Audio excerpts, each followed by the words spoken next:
जीवन का सबसे बड़ा फैसला होता है जीवन साथी का चुनाव। क्या आपकी शादी में देरी हो रही है या आप जानना चाहते हैं कि आपकी लव मैरिज होगी या अरेंज मैरिज?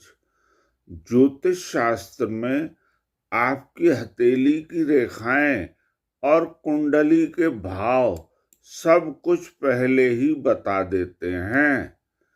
नमस्ते मित्रों, मैं हूं डॉक्टर अशोक कुमार मिश्रा और आप देख रहे हैं हमारा channel awakening by doctor Ashok Kumar Mishra.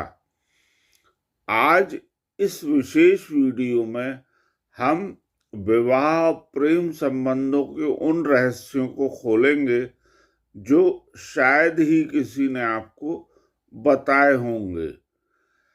सप्तम भाव होता है विवाह का दर्पण, अर्थात कुंडली का 7वां घर ही तय करता है कि आपका पार्टनर, जीवन साथी कैसा होगा।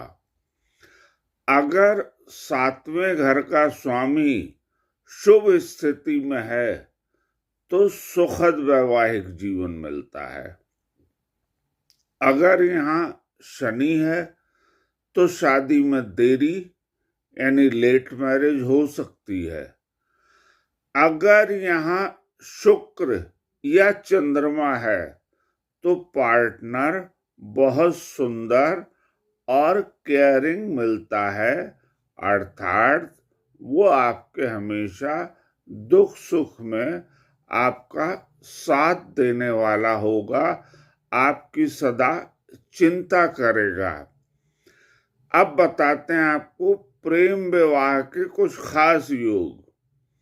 सबसे पहले सप्तम भाव का संबंध पंचम भाव से क्या है, इस पर बात करेंगे।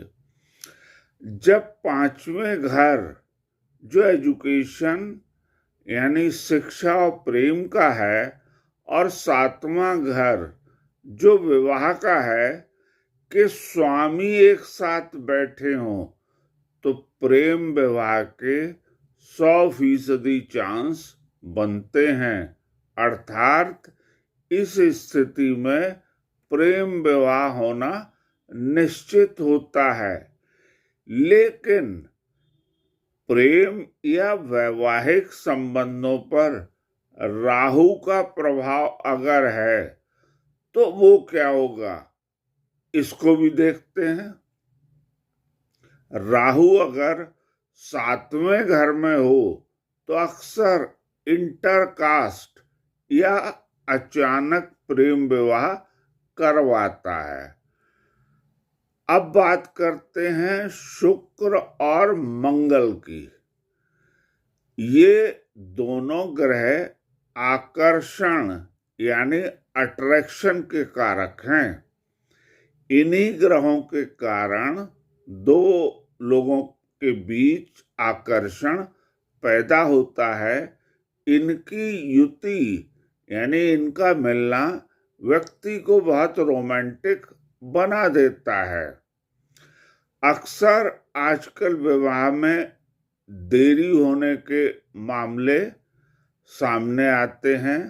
मांगलिक दोष के भी मामले काफी संख्या में रहते हैं।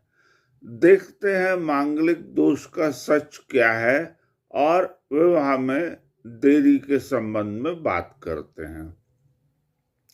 मंगल अगर पहले, चौथे, 7वें, 8वें या 12वें भाव में हो तो इसे मांगलिक होना कहते हैं। लेकिन घबराएं नहीं, 28 साल की उम्र के बाद इसका प्रभाव कम हो जाता है, अर्थात अगर किसी में मांगलिक दोष है तो 28 साल के बाद उसका असर नहीं होता, कम होता है, निष्क्रिय हो जाता है। अब देखते हैं कि रिश्तों में बाधाएं कैसे आती हैं? सूर्य या केतु का 7वें घर पर प्रभाव ईगो, अहंकार की वजह से रिश्तों में दरार आ जाती है। अर्थात 7वें घर पर अगर सूर्य या केतु का प्रभाव है तो वो दोनों लोगों के बीच संबंधों में दूरियां पैदा कर सकता है। अब बताते हैं सुखद विवाह और शीघ्र विवाह के लिए कुछ प्रभावशाली उपाय जिनको करने से आपकी जो इच्छा है, जो मनोकामना है, वो शीघ्र पूरी होगी। सबसे पहले बताते हैं कि लड़कियों के लिए क्या करना चाहिए। लड़कियों के लिए माँ पार्वती की पूजा और कात्यायनी मंत्र का जाप करना चाहिए। यह उनके लिए चमत्कारी परिणाम देने वाला होता है। लड़कों के लिए शुक्र को मजबूत करना चाहिए। इसके लिए वो सफेद वस्त्र पहने और इत्र का प्रयोग करें, यानी परफ्यूम का प्रयोग करें। अब एक ऐसा सामान्य उपाय जो लड़के लड़की सभी कर सकते हैं, गुरुवार को केले की पेड़ की पूजा और चने की दाल का दान करें। यह पूजा बृहस्पति ग्रह को मजबूत करने, वैवाहिक बाधाओं को दूर करने और मनचाहा जीवन साथी पाने के लिए विशेष रूप से गुरुवार के दिन या विवाह पंचमी के अवसर पर करना बहुत ही फलदायी माना जाता है।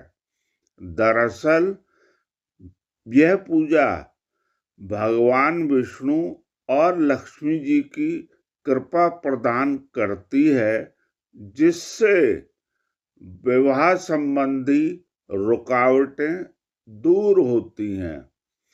पूजा करने की विधि भी आपको बता देते हैं। गुरुवार के दिन सुबह स्नान करने के बाद केले के पेड़ के पास जाएं, नमन करें, वहां घी का दीपक जलाएं, जल चढ़ाएं और हल्दी अर्पित करें। साथ ही पूजा करते समय एक मंत्र का भी जाप करें। यह बहुत ही लाभदायक माना जाता है। मंत्र है ओम ब्रह्म बृहस्पति नमः। ओम ब्रह्म बृहस्पति नमः। इस मंत्र का जाप करते हुए पूजा करना अत्यंत श्रेष्ठ फलदायी होता है। माना जाता है कि लगातार 9 दिन या उससे अधिक गुरुवार को ये पूजा करने से वैवाहिक दोष दूर होते हैं। पूजा के बाद प्रसाद को वितरित करें या गाय को खिला दें। अगर आपको ये जानकारी अच्छी लगी हो तो हमारे चैनल को सब्सक्राइब करें, ताकि आप अपनी लाइफ का कोई भी इम्पोर्टेंट अपडेट मिस ना करें। साथ ही वीडियो को लाइक करें, हाइप करें और अपने परिवार के लोगों और दोस्तों के साथ शेयर करें। अपनी राशि हमें कमेंट में लिखकर बताएं कि आपकी लव मैरिज हुई है अरेंज। मिलते हैं अगले वीडियो में, तब तक के लिए नमस्कार।